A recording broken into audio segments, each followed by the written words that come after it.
From fabulous Las Vegas, Nevada, this is Pod Therapy. Real people, real problems, real therapists. If you have any questions you'd like to ask or advice you'd like to give, come on over to podtherapy.net and join our conversation.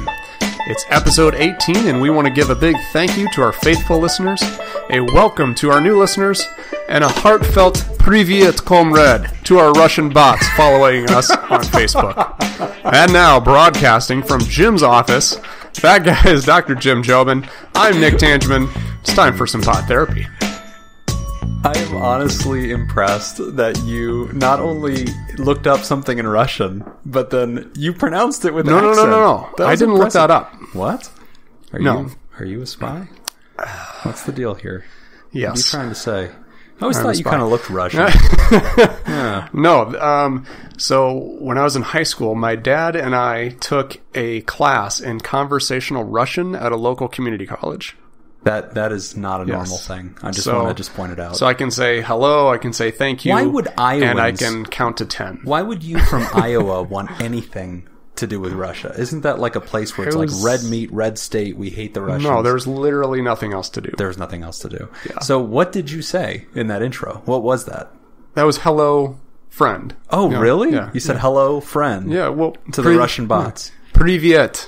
Hello. Privyet. Well, thank you, Nick. I feel like we've all learned something today. We've learned that you're a Russian spy. No, we've learned nothing. Niet means... Wait, I thought that was hello. No, that's no. No is niet. Niet. Hello is Privyet. Yes. And then you said comrades. Yeah. Wow. Really impressive, man. That was really good. Thank so you. welcome to the Russians. Welcome to our new listeners and our faithful listeners. We are not recording from Level 9 Studios. Not today. We are not. No. Scott threw us the hell out. Yeah. Which, honestly, It was a matter it was of the time. right thing to do. I would have done it too. I'm not even mad. I'm not even mad. I would have thrown me out. So Scott had the opportunity to do some actual professional work. Yeah, with real people. With real people. Yeah. So, in We the are nicest way broadcasting- possible, he said, hey guys. I'm busy. Yeah. Not this week. Thanks a this lot, Scott. But no, we have makeshifted a new studio in my office on Sahara, which we are now calling Level 10 Studio. Yeah. Suck it, Scott. Level 10 Studio. Yeah. Also known as Jim's office. We haven't had a good test yet of this equipment, and we're not really sure what background noise is going to be picked up. So if you hear a phone going off, that is from the Discount Tire. Discount Tire, right across the street. Today's podcast is brought to you by Discount Tire on Sahara and Torrey Pines. Without their knowledge. Oh, man. All right, Nick. So we get to start the podcast this week with some very interesting research, hot off the press, some new data coming out of psychology circles. So the American Politics Research Journal has an article titled Voter Personality Predicts Trump Support. So basically, we've all heard of like personality tests. Right. You know, we've all taken those on Facebook and all that stuff. And the sad truth that I guess I don't want to break everybody's hearts, but the truth is they're almost all bogus.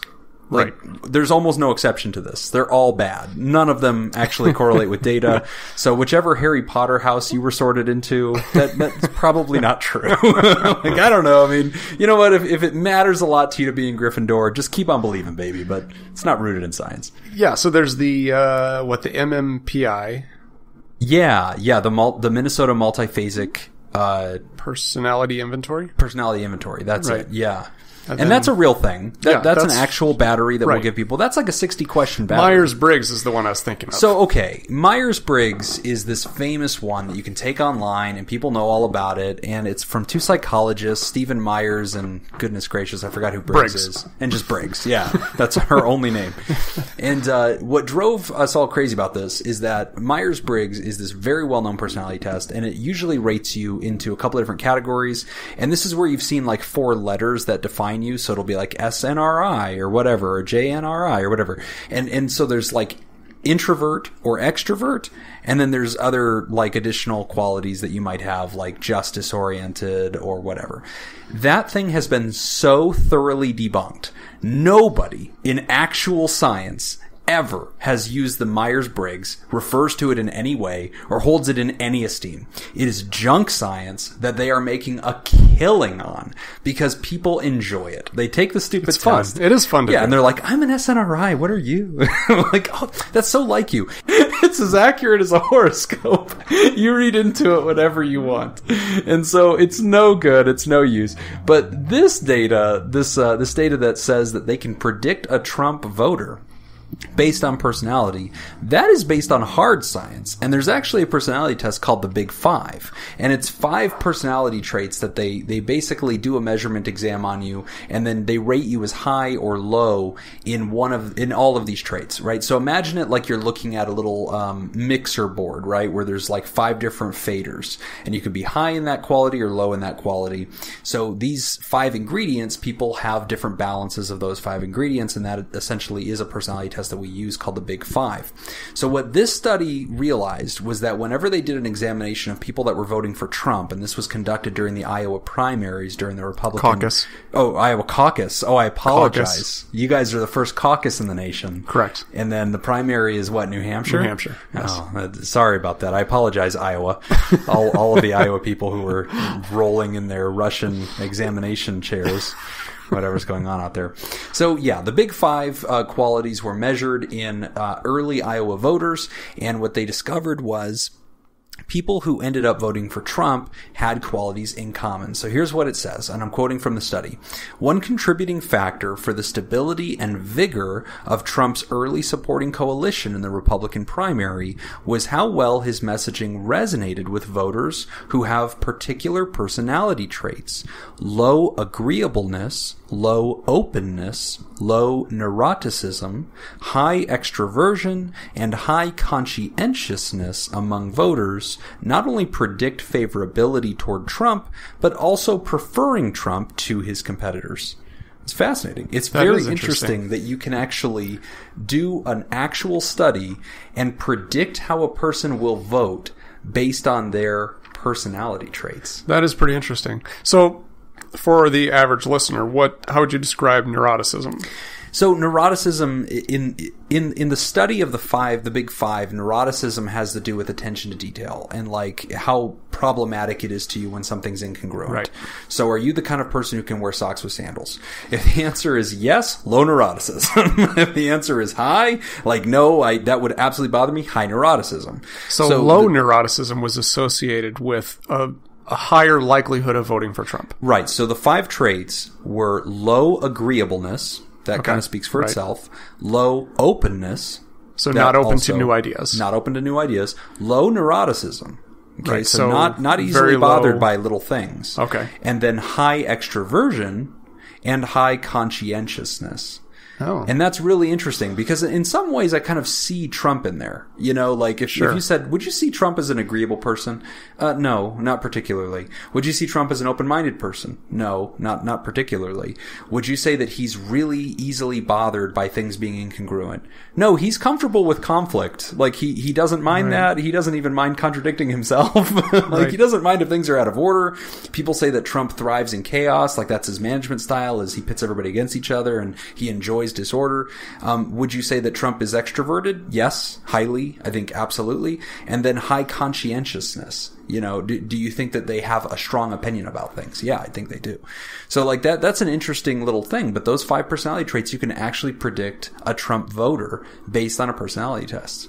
Okay, so then what about, could you then extrapolate from that maybe you're just more likely to vote for somebody who represents the same 5 personality qualities that you do? Yeah, that's a good point. That's a really good point. So what I kind of hear you saying is, if Trump took this test, how would he score?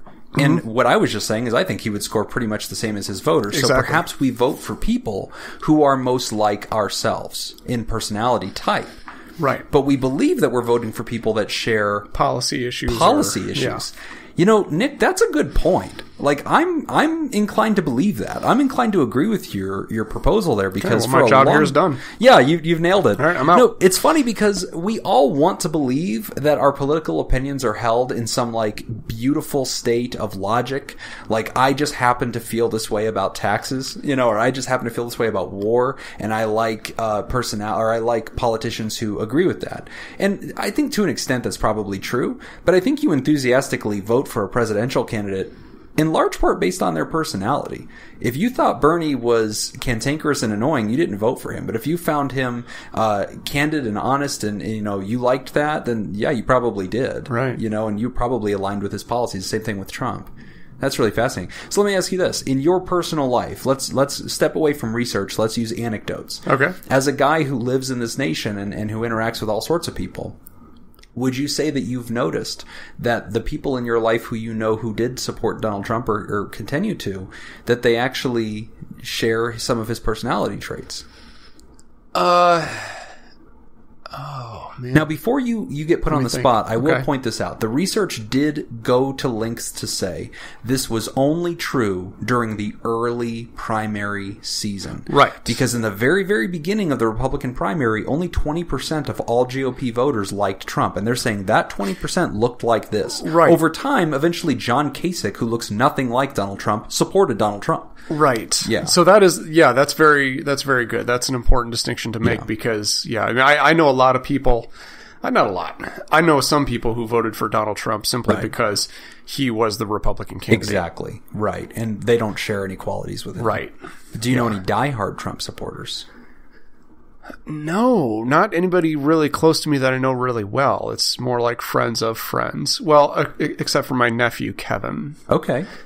But Kevin is 14, Okay. maybe, Yeah. I think. And Yeah. the only reason... Trump's polling the really well only- among the pre-adolescent population. Yeah, he's doing really well. The only reason that I think my nephew really likes him is because my sister really does not. Well, he So literally... it's kind of the he polar literally opposite. has a liberal Russian-speaking uncle. So he's probably like, I like Trump. As far as life goes, he's kind of screwed. That's interesting. But no, yeah. it's an interesting fact. So this research is telling us that you can probably predict how somebody will vote based on their personality. And this, I think, is very prescient, Nick. It's not just this, oh, that's interesting and put it away. Just recently, Facebook got called in front of the Senate to give an explanation for how a company called Cambridge Analytica was mining its data to make predictions about how people would vote. And they called it micro-targeting. Right. And they were making those predictions based on music that people listen to, what they were clicking like on, and what they were commenting on Facebook. And if you could, kind of aggregate a person's personality from their Facebook profile, the company was expecting that they could therefore make a prediction about how somebody will vote. And so this research really plays out in the real world. Yeah. That's an interesting thing, that one day we might live in a future where through all of our social media stuff, a company might be able to predict based on that how you will vote, even before maybe you know how you will vote. That's amazing. That is amazing. I don't think we're far off from that. Yeah. No, that feels like 1984-ish, but no, that feels like we're almost there. Yeah. Yeah, that's interesting. And so that's the challenge I put to the listeners. As you meet people, try to guess what their politics are based on their personality, and then maybe ask them.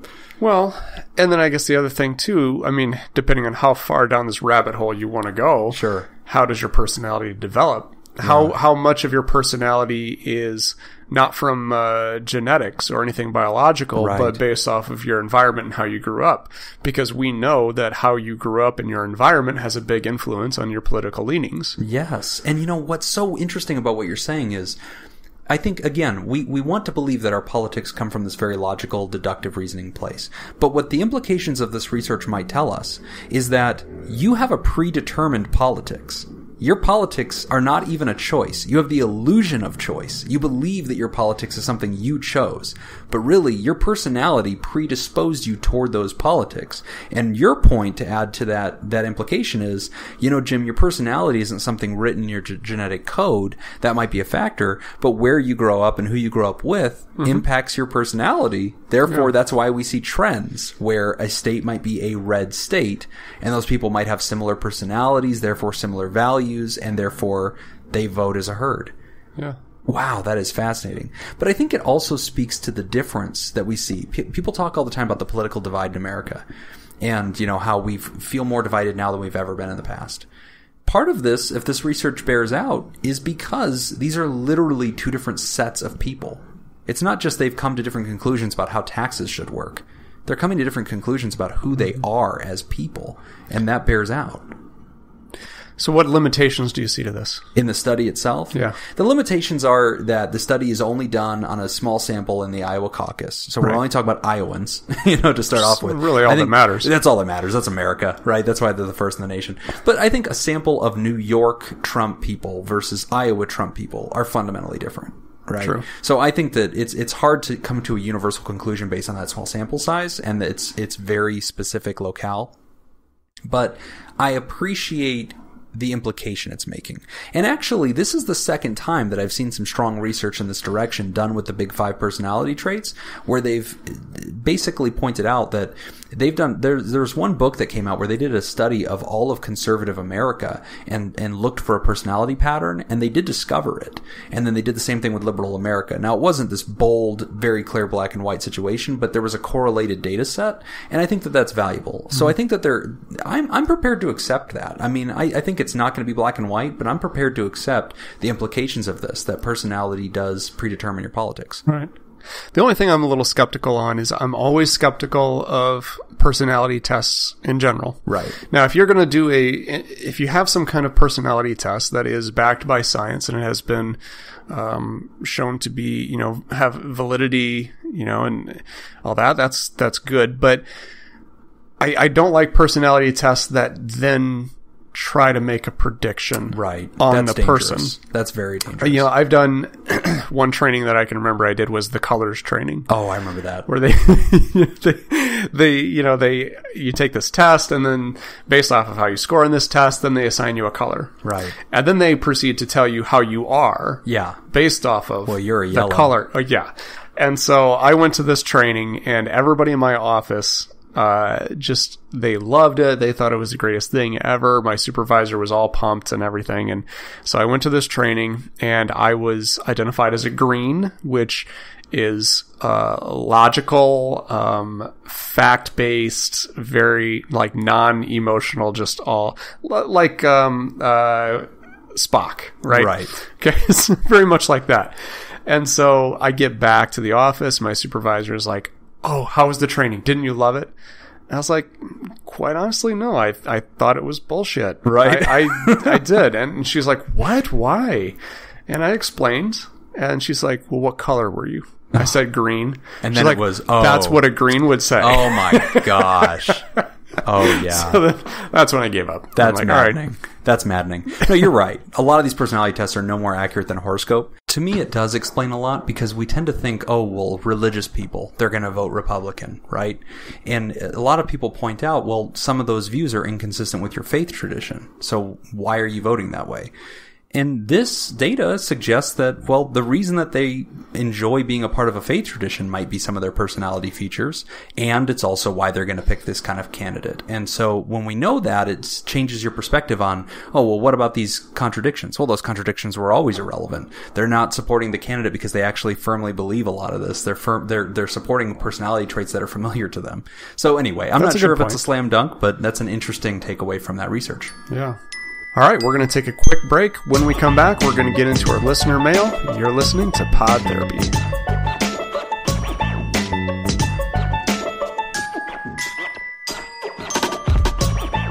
You're listening to Pod Therapy, and we are back. It's time to jump into our listener mail. Nick, what do we got?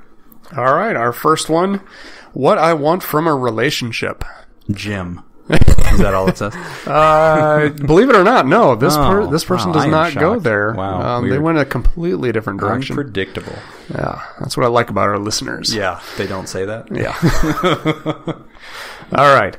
What's the deal with wanting to be single when I'm in a relationship and wanting to be in a relationship when I'm single? Oh my gosh, is that all it says? Yes. That's a great question. I know, isn't it? So they're basically saying, when I'm single, I want a relationship. And then when I'm in one, I kind of don't. Yes. Wow. That's really interesting. But true. I think a lot of people can relate to that. It's hard for me. Like, Really? I've been married for 12 years. Oh. But I don't know. Like, I was the type who, I don't like being single at all. Like, I don't do very well with it. I get lonely really fast. It's just not my jam at all. I can't empathize personally with the question, but I can tell you that as a therapist, I think it's really common for people to have a grass is greener thing. And I know that we're constantly trying to redirect our clients, because I know you and I see this all the time. Yeah.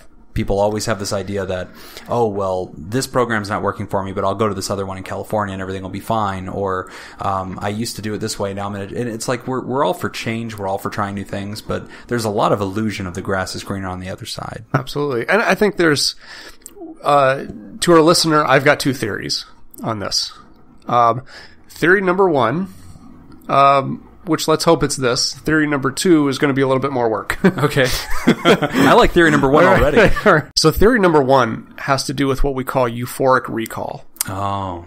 Okay. So this is a really weird, kind of interesting trick that our mind plays with us, which is that we tend to recall events in a much more positive light than how they actually happened. So this is kind of like nostalgia. Yeah. So it's kind of like, you think back about like, oh, I miss high school. High school was so much fun. High school was great. Wasn't that wonderful? Was it really? No. High school was horrible. Yeah. But you're absolutely right. But like the more you think about it, the more thought process you put into it, you kind of come to the conclusion that like, no, like I'm only remembering the good times. I'm not remembering that like if I had a zit on my face, then my entire social life is now completely destroyed, and all of the pressures that go on to being a teenager. But yet you pick one or two things, which like, oh, I didn't have a whole lot of responsibility. And that was my first taste of freedom. And so therefore it was wonderful. I think your point can be entirely proved by a 2-person survey. Go ask a 30-year-old, what was high school like? And they're probably going to say, oh, it was really cool. Everybody liked me. I loved it. Go ask a 16-year-old. How's high school? Terrible. Miserable. I hate my life. I really want to get out of here. None of this is good. So there you go. 2-person sample probably proves the point. Right. So the euphoric recall in relationships, that seems to fit with what's going on with our listener. Okay. So you're single and you're looking back at, like, oh, it was nice to be in a relationship. It was nice to have this moment where I see something on TV that's funny and I can share it with somebody. And I've got somebody I can come home to and I got whatever.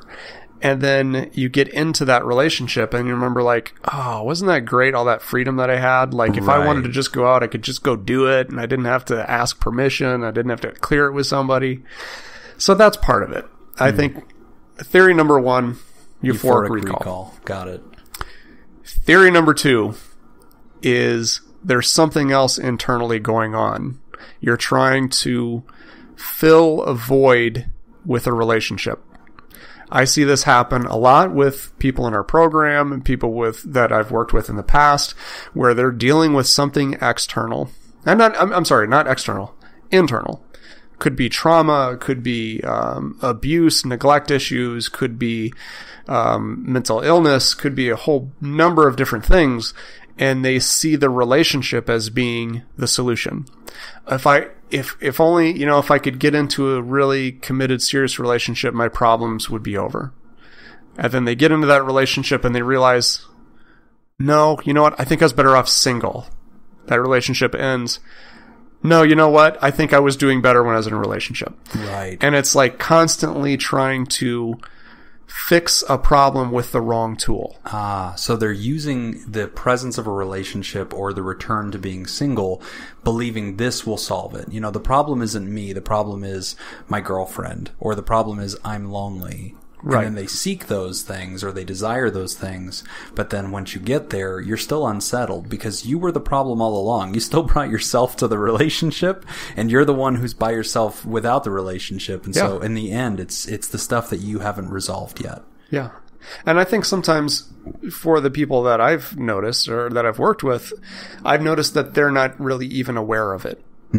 It's not like that they are consciously trying to use a relationship to solve a problem. It's almost more on like a subconscious level. I think I agree with that. I think that I've seen a lot of people do this where they have that grass is greener thing. I think you really have a good point with euphoric recall. That's a really good statement. And euphoric recall is something we tend to reference in addiction science and addiction therapy. Oh, yeah.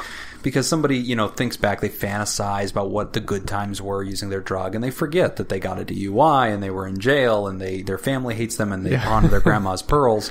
And so they only selectively remember the good stuff, and their brain is filled with sort of a dopamine effect, and they start to have euphoria. Yeah. And that's why we call it euphoric recall, but, it's similar to nostalgia. So I think it's a really good point. And, to the writer, it sounds like you're on the fence, and it sounds like you find yourself oscillating. If I were your therapist, I think what I would probably want if you were in my office is I'd say, let's start with you. Let's examine you. Let's really get to know your core beliefs, where you come from, what your version of happiness probably looks like. And if we can have a full and complete understanding of self and really beginning, as Nick said, to remove some of those obstacles in yourself and anything that's unresolved and unchallenged, if we can deal with that, then I think when you select to be in a relationship, it will not be because you felt magnetized to it or you just wanted one because you were single, but rather I think it will feel like the right fit. And hopefully you'll wait for the right person too. And I think that's part of this too, is if you have an unhealthy relationship history of jumping in and out of, relationships spontaneously or forming them poorly, it could be very common to be wanting to get into them and then not wanting to be in them once you're there. It's one of those things where if you're not complete without a relationship, you'll never be complete with it. Yeah. And another word that I'm going to highlight here, since we're throwing around all this therapist jargon, since Nick decided to break out the vocab book, another vocab word I'll give the listener is codependency. To be codependent versus to be independent. To be independent is to be self-sufficient. I am me and I am whole without another person. To be codependent is to be reliant on another person's approval or affection or contribution to your reality in order to feel complete and to feel whole. And I'm not this kind of guy that always takes shots at being codependent. I think there is such a thing as intentional vulnerability and intentional incompleteness in relationship where you make room and you create vacancy to need another human being. I'm not going to take a categorical approach against that, but definitely take a look at that, because if you have a history of codependency, you'll find that you need relationships when you're single. You seek them, you don't feel complete, and then when you're in them, they have a lot of power and you might resent them. And you might long for being single because you don't like how dependent you are on the other person. Mm-hmm. Great question. Please write in again. Yes. Give us an update. In. Yes, always let us know. And, next time don't be afraid to talk about how you want a relationship with Jim. That's always okay. And also unethical. Deeply, deeply unethical. It's not unethical to have a crush on your podcast host. That's right. Yeah.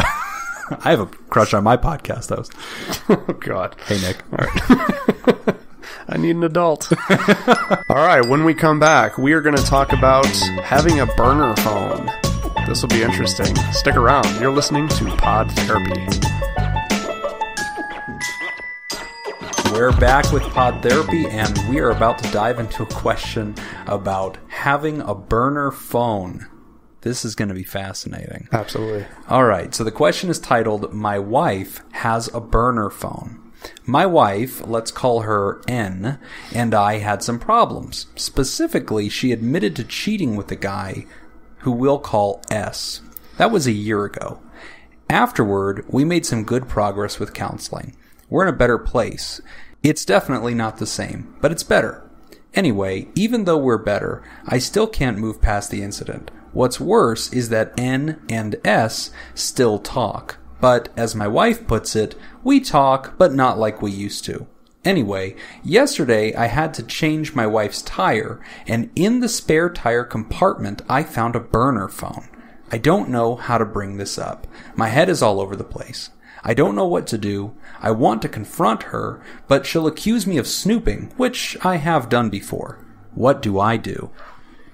Yikes. Yikes. Holy cow. Sorry, man. Tough. Yeah, that's really hard. Yeah, we... okay, so for the listener, I'm sure everybody kind of knows what a burner phone is, but... May as well clarify. If you don't, essentially a burner phone is a phone that Michael Cohen has in his office. 16 of them. Yeah, 16. He's only got 3 clients. Trump's lawyer, Michael Cohen, has plenty of these. But I don't think it's to talk to this guy's wife. Probably not. Probably not. So yeah, your burner phone, that's a phone that you use just specifically for affairs or anything that you want to keep quiet. Usually a nefarious reason. You don't want to be traced, tracked, or anybody to know you have that. Yes. So in this case, this guy's wife had an affair. He caught it. They went to counseling. They've made progress. Good. But immediately, and I want your take on this, Nick, but as a therapist, my immediate reaction, burner phone aside, you're aware that she is continuing to have contact and some form of relationship with the person she cheated on with? Like, that doesn't work for me. Like, and she doesn't have, immediately I would counsel against that. Like, part of the contrition and the repentance, so to speak, of trying to rebuild the relationship and restore trust is to give the other partner who is the victim no reason to be concerned. You cease and desist all of those behaviors which the other person identifies as problematic, and I would imagine that her counselor was never okay with that. I mean, if so, I want that counselor's number because we gotta talk, man. That's way off base. And it's possible that there could be some kind of explanation behind this, isn't like maybe they work together or something like that. Sure. But still, I think there's got to be some really firm boundaries. If she wants to save this relationship, save this marriage, you got to do the work to save it. Yes. And that means you're going to have to change some behaviors, and that means maybe cutting some people out. Yes. So item 1, just burner phone aside, the fact that you know that she's still having conversation, I believe is problematic. I believe it's preventing healing. I believe it stands in the way of you guys having post-traumatic growth. And I think that it leaves a lingering doubt that this is ever going to be restored. Now, when you add to the equation, oh, and by the way, she has a secret phone that I didn't know about, yeah, it makes it twice as bad. And this is where the author is saying, I want to confront her about this, but Nick, he's afraid to because he's been caught snooping in the past. And we know that that's a pattern. Sure. And I guess from my perspective, I'm thinking, so what? Right. At this point, I think, yeah, shame on you for snooping. Yeah. Now let's get to the issue. Yeah. You know what? I'll take my lumps. Yeah. I almost think that this guy should come, because I think what I sense is that the writer is afraid that he's going to come to his wife, who he calls N, and he says, listen, I found this burner phone. Are you still cheating on me? Are you still having conversations with this guy more so than I'm aware? And he's afraid that she's going to say no, and shame on you for snooping, shame on you for not trusting. Now I'm the victim and you're the bad guy. And so I can see where he feels like he's in a catch-22. Yeah. But it's hard to find a good reason to have a burner phone. Yeah, that's where I was going to go. So the absolute worst case scenario for our writer, if you approach her and you confront her about this, and if you are 100% in the wrong, then there still has to be some kind of justification for keeping a phone in the spare tire well. Yeah, and you know what? You will never have been so grateful to be proven wrong. I mean, if you can come to her with this and she goes, "Oh no, that is a burner phone because I am secretly in witness protection. Yeah, my father was in the dealing mafia. Drugs. Yeah, right. Yeah, I'm a drug dealer. No, but Nick, you bring that up, and I want to come to that. As an addiction specialist, this sounds familiar to me. Yeah. When somebody says, hey, listen, I know I used to, because a lot of spouses and families will describe having a loved one who's addicted to something as if they are cheating, right? And they'll say, he wasn't cheating me with a woman, but he was cheating on me with the drugs. He needed the cocaine, he needed the alcohol, and he would lie about it. And then if he kept some kind of casual relationship with that, I would have a problem with it. But then whenever you suspect a relapse and you think that you found the paraphernalia that indicates that your loved one may have relapsed on the drug, and then you're like, well, do I confront them with it, or are they going to say, no, that's old paraphernalia, that's not current, I forgot that was there, I'm totally clean? but shame on you for snooping on me. Shame on you for not trusting me. You know what? Now I am angry at you. Now I am going to relapse because, I'm so upset. And I can see where the person feels caught in between those two extremes. Yes, I can see that, but I do think, though, that part of that is just a distorted way of looking at it. Yes. You are not responsible for somebody else's behavior. That's right. When you found that phone, you were not snooping per se. I mean, it sounds like you were helping her.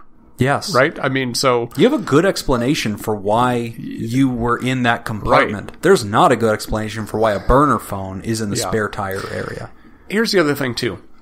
I went to this training once where this guy came up with this equation. It was a math equation for trust. And it's brilliant. I love it. It's T equals C plus P over T. Okay. Or, I'm sorry, trust. Trust equals C plus P over T, which is consistency plus predictability over time. Okay. And this behavior, even if there is some logical reason why there's going to be a burner phone, the behavior is not consistent and it's not predictable. If she wants change, these are not the behaviors to be eliciting, right? These are not the behaviors to be demonstrating. That's a really good point. And I think this does come back to trust. If I have a couple who is surviving an affair, one of the first things, I'm literally looking at a book on my shelf right now that speaks to this. The very first thing that you have to have whenever there's been an affair is a restoration of trust. And there's an entire process of how this is done. And this comes from Gottman theory, actually, which is a marriage and family therapist. And the Gottman theory is that the very first thing you have to do is take off layers so that we have transparency again. And the victim party has permission to be crazy for a while. They have permission to snoop. They have permission to have their trust restored and permission to be hypervigilant because that's something they're probably going to do. They've been traumatized, they've been broken.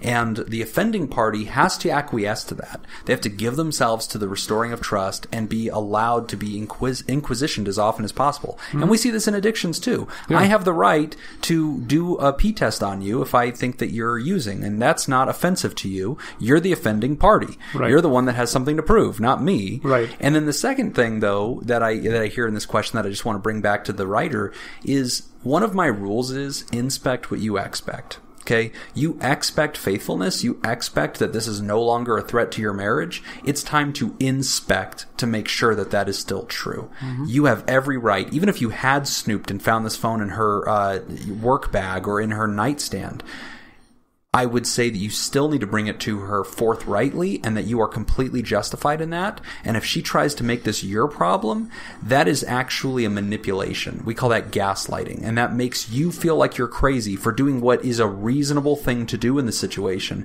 She is the offending party. She has something to prove. I would encourage you to confront her. Mm-hmm. Maybe with a therapist if you feel like you're out of your league and you feel like you want a third party. Go back to that counselor and then confront her there with that truth. Yeah. I too would say this needs to be addressed. You need to confront her about this. And I wish I had some words of encouragement, some like, it'll be okay. But this isn't looking good. Prepare for the worst. Nick's absolutely right. You have to prepare for the worst, and I don't want you to be discouraged, though. You have to be bold. You have to be brave. This is a scary situation, but I want you to confront it with integrity and with authenticity and seek the truth. Inspect what you expect, and no matter what, you will be grateful that you did. That is the right thing to do without question. We're going to take a quick break. When we come back, we're going to talk about whether or not you should force somebody to get help for themselves. You're listening to Pod Therapy. And we're back. Welcome back to Pod Therapy. Our writer writes in, do you think making someone get help actually helps them? My friend is an addict with over-the-counter medications, and her boyfriend is making her get therapy for drug treatment, or he's threatening to leave her homeless. I personally don't think this will help her because she's been through all this before and was even assaulted in a facility and has been abused sexually her entire life. I have no experience with what she uses, but I know it's unhealthy, but I don't think she wants to stop. What can I do to make her feel comfortable and make her want to stop instead of being forced by her boyfriend? Gosh, Nick, we see this all the time. Yep. And a lot of people that are afraid to stand up to somebody because they think it won't help. But, I mean, my first reaction to this, you'd be surprised that the only thing that makes people stop is whenever other people allow them to experience the consequences of their actions. If you don't allow that, or you assist them to not have to experience discomfort or pain, we call that enabling. It's a whole different thing. Yeah, absolutely. And this is something that a lot of family members struggle with. And there's actually research that supports this, because this is something that has been studied a lot in the past. This is not a new question. Does court-mandated treatments work? Right. And that has been studied, and the results have been yes. Yes, it does. Yeah, it can be effective. And obviously, everybody who comes into treatment for addictions, there is nobody that comes in there with completely internal motivation. Right. Everybody comes in there because they are being chased by something. They all come in because they're afraid. And that could be fear of losing a job, fear of losing their life, fear of getting a divorce, or, fear of going to jail. But everybody comes in based off of fear. It's our job as the professional to turn that fear around into something positive. And I would agree. I mean, the main argument here is that the person has to want it for themselves. That I would absolutely agree with. If you're going to have long-term recovery, you have to want it for you. But that doesn't mean that that's where you need to start before you get into treatment. As a matter of fact, I would go so far to say that most people, if left to just make the decision for themselves, will probably die before they put themselves in treatment. Yeah, I think that's really well said. And I think you're right about people running. And I think that fear is actually a very fair motivator.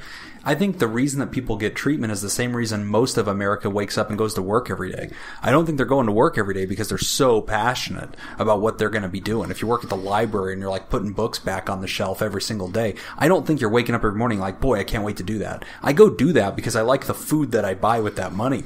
And I don't like being hungry, and I don't like being homeless. And so for this person, if her boyfriend doesn't enable or doesn't impose consequences, he's essentially permitting the behavior. And so I actually agree with the boyfriend in the scenario. I do too. He's standing up to this person. And the friend is saying, but I don't think my friend wants to get clean. Hey, guess what? I agree with you. She does not want to get clean. You're probably right. But you know what will help? Whenever she doesn't have any options. If her options are the street or treatment, she's going to have to go to treatment. And if she goes to treatment, she's got to play by Nick and I's rules. And Nick and I's rules involve a slow and careful analysis about everything that led her to our doorstep. And that's where change can begin. Yeah. The metaphor that I always like to think of when thinking about addiction is I kind of picture a war. Think of like the Revolutionary War, where the two sides would meet up on the battlefield, and you've got one side or one country on one side, and you got the other army on the other side, and they slowly kind of march towards each other. And it's like you've got your recovery people who are fighting for you, and then on the other side you've got your addiction. And everybody's got to choose a side. There's no middle ground. You can't play both sides. When we have a client who comes into treatment, we make it very clear, hey, we are fighting your addiction. We need you to be on our side fighting your addiction. If we show up on the battlefield and you're on the other side with your addiction, we're going to lose. We can't fight both you and your addiction. That's really well said. Yeah. And I think that life itself is opposing your addiction. Right. If you're on that side, you're going to continue to experience pain and consequences because the entire world and all of karmatic universal history desires for that side not to win. Yes. And the other important thing here too is that it's not just the addict themselves that has to make the decision on which side they're going to fight on. The friends and family have to do that too. And you can't straddle that. You can't be, no, I really think you need to be clean. Oh, but I don't think it's right that they threw you out on the street. Come live with me. I'll support you. You have to decide, and you have to say, no, I will support you as long as you are on the side of recovery. I agree. If you are on the side of addiction, I am not on your side. There is no Switzerland in the war of addiction. You got to pick a side. You are either on the Allies' side or you are with the Nazis. But then the other point here that she makes, Nick, is she says, listen, my friend went to treatment, right? She went to a facility, and it was a negative experience. She came out of there saying she had a bad time, that somebody may have been unkind to her or maybe even assaulted her. And I'm rattled by that, and it makes me think, well, wow, maybe you're not supposed to go to treatment. Maybe that's not a helpful alternative to the addiction. What would you say to that? My feedback to that, because that's something that caught my attention too, and I'm not going to say that every treatment center on earth is a great, wonderful place. I think ours is. Right, I'm pretty proud of ours. But ours is, I don't think every treatment center is like this. There are some bad treatment centers out there. There are some people who abuse the system. There are some counselors and therapists who shouldn't be working in the field. They shouldn't be licensed. And I'm sorry to hear that event happened. I'm sorry to hear that she was assaulted at a treatment center. There's never an excuse for that. That should never happen. That also can't be the thing that prevents her from getting help. I don't think, to use another metaphor, not that this is really comparable to that, but if I went to the hospital and the hospital mismanaged something and I ended up getting MRSA or some kind of staph infection, I'm not going to swear off hospitals for the rest of my life. If I've got a life-threatening condition, I'm going to have to go to a hospital. Now, I should definitely pick a different hospital, but I shouldn't swear off all medical care because of a bad experience. I agree with that. And the thing that Nick said that I really want to underline for the writer, you need to understand addiction is seen as a terminal illness. The prognosis is death consistently. This disease ends in a morgue, or it ends in a jail cell, or it ends in an institution like a psych hospital. Always. That train is never late. And so Nick's absolutely right. You can't swear off hospitals because you had a bad experience in healthcare. You choose a different hospital and you try again. But your fears are valid. You care about your friend. And we're telling you that if you care about a loved one who's going through this disease, the appropriate response is to line up with Team Recovery and confront the disease. And that allows them to experience their consequences. Don't lie for them when their boss calls and you say, oh, they're sick, they're sleeping in. No, they're hungover, and you know what? They're probably going to lose their job. Fine. Allow that truth to come out. Don't lie for them to their parole officer. Don't prevent them from being homeless. Don't make sure that they're eating, sleeping, and being taken care of. Allow the pain to occur, because every time you reach out and touch that hot iron on their behalf, you're preventing them. You're stealing from them a learning opportunity, and you're denying them the opportunity to heal. Very good. Thank you for writing in. Thank you so much. All right, that's all the time that we have for this week's session. Thank you to those who contributed to our show today. We really appreciated it. Remember, pod therapy isn't something you should keep all to yourself. Help us reach others by sharing this episode. You can find us on Facebook at facebook.com/podtherapy or on Twitter at podtherapyguys. Do you want to add your own advice to today's questions? Post your thoughts at podtherapy.net and join the conversation. I'm Nick Tangeman. I'm Jim Jobin. Thanks, and we'll see you for your appointment next week. And we'll see you next week, Scott.